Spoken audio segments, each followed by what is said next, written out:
इंधनाचा तुटवडा नाही असं ठासून सांगणाऱ्या फडणवीस सरकारनं हा व्हिडिओ पाहायला हवा. डिझेल नसल्यानं वेळेवर रुग्णवाहिका पोचली नाही म्हणून हिंगोलीत गरोदर मातेच्या बाळाचा मृत्यू झालाय. बाळ होण्याच्या आनंदात असलेल्या महिलेच्या वाट्याला बाळंतपणावेळी डोंगरा एवढं दुःख आलंय. हिंगोलीच्या जवळा बाजार येथील प्राथमिक आरोग्य केंद्रात हा सगळा धक्कादायक प्रकार घडलाय. या घटनेनंतर महिलेच्या आईनं प्रचंड आक्रोश करत दुर्व्यवस्था चव्हाट्यावर आणलीय.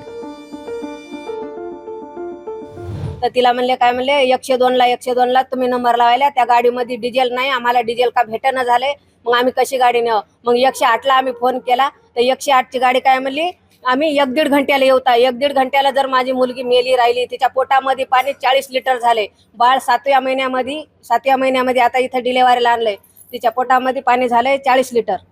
तुम्ही काय करा परभणीला घेऊन जा आमच्या इथं म्हणू लागले. तर मग आम्ही आलो होतो हिंगोलीला, तर ती गाडीच भेटणं झाली. तिथं 1.5 घंटा आम्ही तिथं 3 वाजल्यापासून बसलो तरी बी गाडी आणीच न झाली. तर मग आम्ही काय केलं, प्रायव्हेट गाडी केली.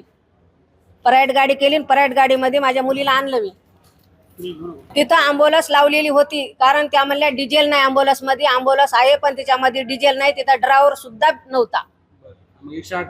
102ला आम्ही फोन लावला घरून, तर म्हणले 108 वाला उचलला नाही त्यानं फोन. ते मग 108ला लावला, 102वर लावू लागलो. तर ते म्हणाले या या या या या या आलो. इथं तर अँब्युलन्स लावलेलीच होती दवाखान्यापाशी, सरकारी दवाखान्यापाशी. घरून आलो, जवळ्याला या म्हणले.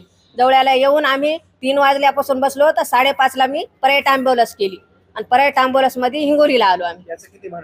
याचं 800 रुपये भाडं, डिझेल टाकायचं 800 रुपयाचं. मग आता कोण द्यायचं, आमची गरीब परिस्थिती आहे, आम्ही काय श्रीमंत नाहीत, काय नाही, करून खाणार.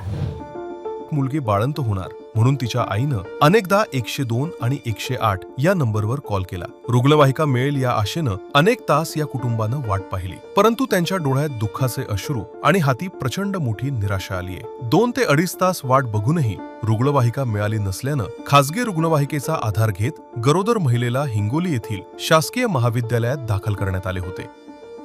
परंतु प्रसूती दरम्यान बाळाचा मृत्यू झाल्याची धक्कादायक घटना घडलीय. हिंगोलीहून ज्ञानेश्वर उंद्रासोबत ब्युरो रिपोर्ट, मुंबईत.